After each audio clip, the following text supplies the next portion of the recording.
Welcome to the ExitMindset podcast. I'm Ramakali. 15 years ago, when I was trying to sell one of my companies, I couldn't get what I thought was the right price for it. I realized I had things set up the wrong way, even though the company was profitable. So I spent years researching and studying exit strategies to improve my company's valuation. I discovered that the same process that improves valuation would improve business profitability and give me more free time. I'm here to show you what I have learned. You see, the best way to grow your business is to look at it from the perspective of someone who's going to buy your company. Once you start thinking that way, magic happens, and you start seeing things you could not see before. But that's not all. I also discovered the 3 principles that you must know to command a better price for your company. The 3 principles are: first, the product; second, the infrastructure; and third, the conversation you have with the consumer. Once you master these 3 principles, you will be on your way to increasing your profits, your company valuation, and get more work-life balance. So listen in and learn how you can do that. I will teach you through this podcast lessons from the trenches, and we will have a dialogue with some of the greatest minds on the planet.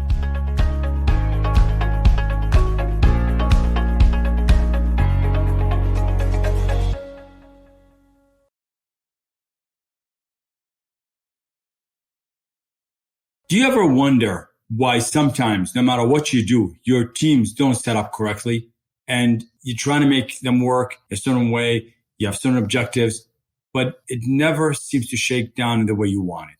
Well, we can talk about that today because the exit infrastructure actually might have something to do with it. And I'm going to show you some strategies and some ways where you could improve that process and make it better for yourself. So let's just start going to some fundamentals with infrastructure. Infrastructure consists of 4 elements. I call them the SLIP elements. That's SLPP. Stands for systems, locations, processes, and people. And people essentially are your employees, whether they're actual employees, independent contractors, whether they're on locations, off locations, it doesn't really matter. It's the people that you work with to help you achieve the objectives you're looking for. So many of those people have different core talents and different personalities. And the biggest problems you're going to face over the years is that you're going to see that each person is going to be different. And sometimes they have certain things you look at and go, well, they're not strong at that. And you wonder why they couldn't be strong at that. And you wish they could be strong at that because you really think of them as being valuable and great people. But I think you're missing the big picture here. Nobody I've ever seen has got it all in one shot. You cannot go left and right. Lots of times when someone is not as good in some area, you're going to find that's probably the reason why they're good in another area. You can argue that personalities are like a balance, and you're going to find some strengths in some areas and things that are not going to be very strong in other areas. But believe it or not, sometimes the things that they're not strong on could be strengths in another area, in a different kind of work.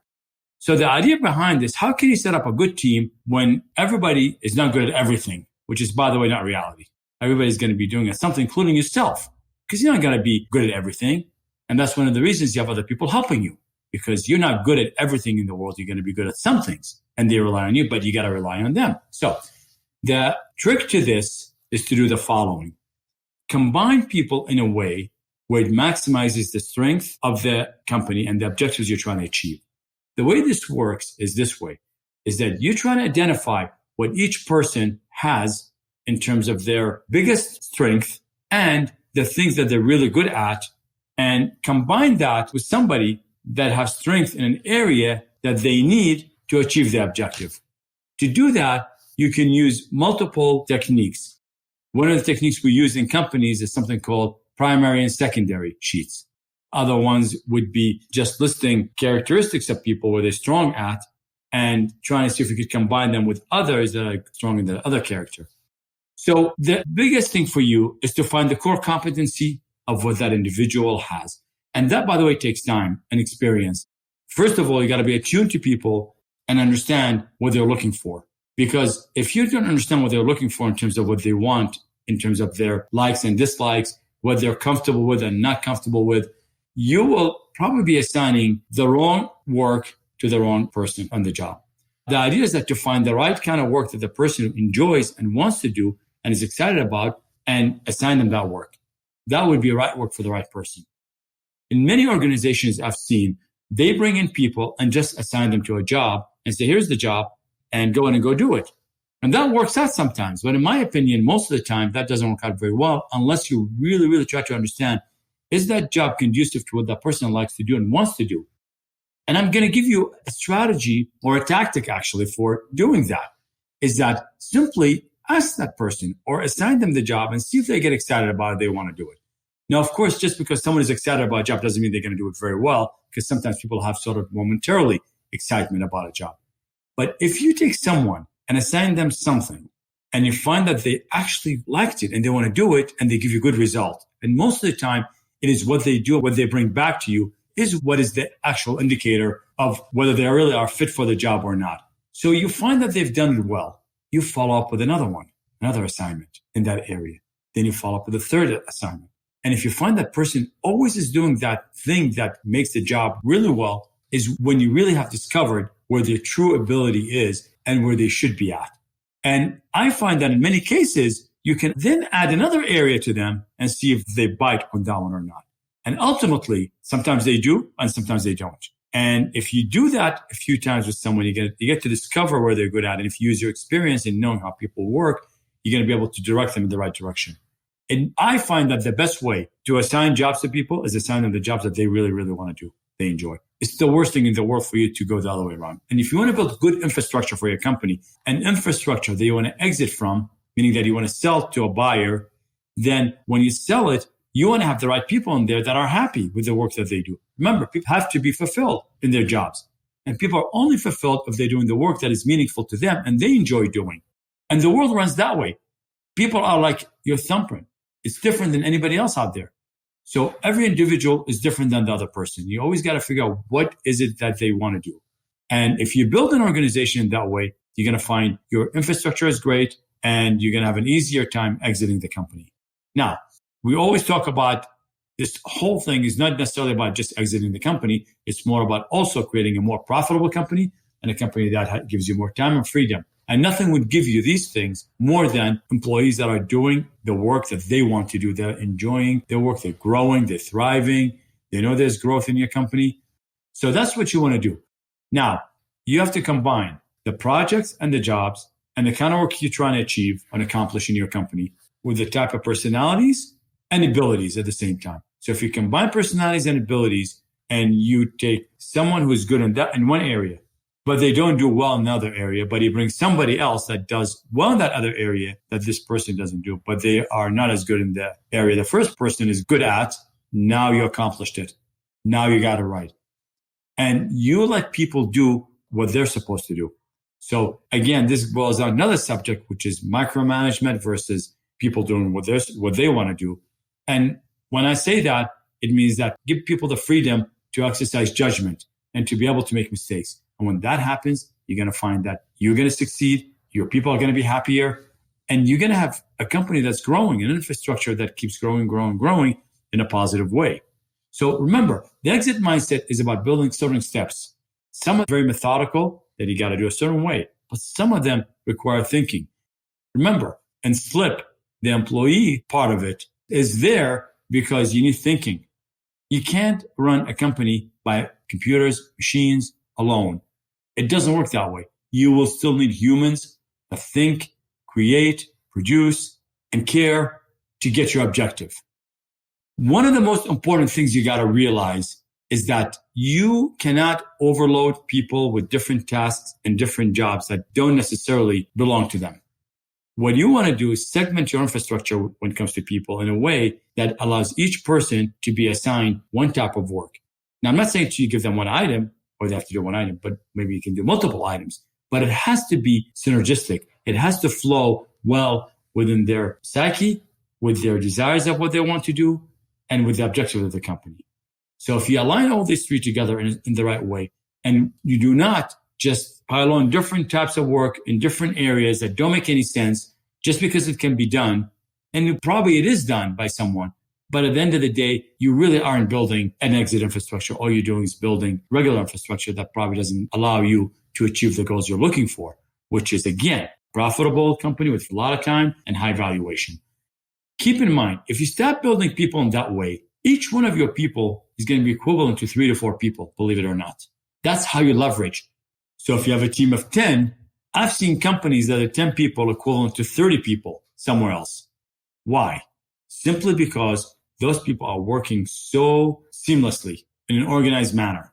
They're into their work they're doing. So what I want you to do is make sure that you build your team in a way that maximizes the output and doesn't turn people into just robots executing work. Because remember, people don't necessarily thrive in just repetitive work. They want a challenge. And if you provide them with that, you're going to find that you're going to achieve a lot of your goals, a lot of your objectives in the company. And it does help everyone here. This is good for everyone. Another thing you could do to make sure that your infrastructure when it comes to people is well run is to make sure that you assign each person what I call a primary and a secondary function. Now, here's where you can sort of violate the rule a little bit. So what happens here, for each individual, you can have a primary, which is the thing that they like to do the most. Now, the secondary could be a backup to something else in the company that could be good in case something, say, goes wrong. So that maybe somebody takes a vacation, somebody is not feeling good, things happen. You need additional support for one particular function. To design a primary and secondary sheet, it really is not complicated. You get a simple spreadsheet, and here's what you do. You list as many functions as you can within your company. And I'm talking about even detailed functions. I mean, it could be as simple as answering the phone. It could be as complex as designing a new model for your product. And you list all these things. In each row, you state those functions. And then on the columns, you list the primary and secondary. So the primary person is the one in charge of that particular area, or multiple people in charge of that area. The secondary would be the backup. So the backups are the people that can step in if needed. So let's say you have an overcapacity in some area. Let's say you talk about customer service. I'm making it up completely here. And you need more people to support your team. If you have the secondary functions listed, you might have a number of people that can step in quickly and do that for you and help you with that. And if you undertake that process and you fill that sheet, it's going to be a great aid for you and for the team, because the team would look at it and decide that, hey, we need somebody here. The team would look at it, and if there's a need, they know exactly who to go to when they need something. Remember that synergy is not about 1 + 1 = 2. It's about 1 + 1 = 7 or more. And if you combine the right people in the right way, the synergy between those people could be exponential.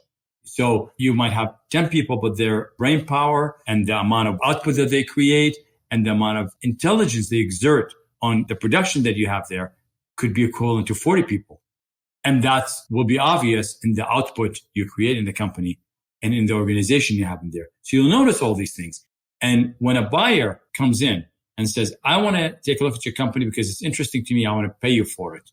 Ultimately, they're going to say, wow, this is a company that's well run and it's got a good human resource in it that I definitely want to acquire.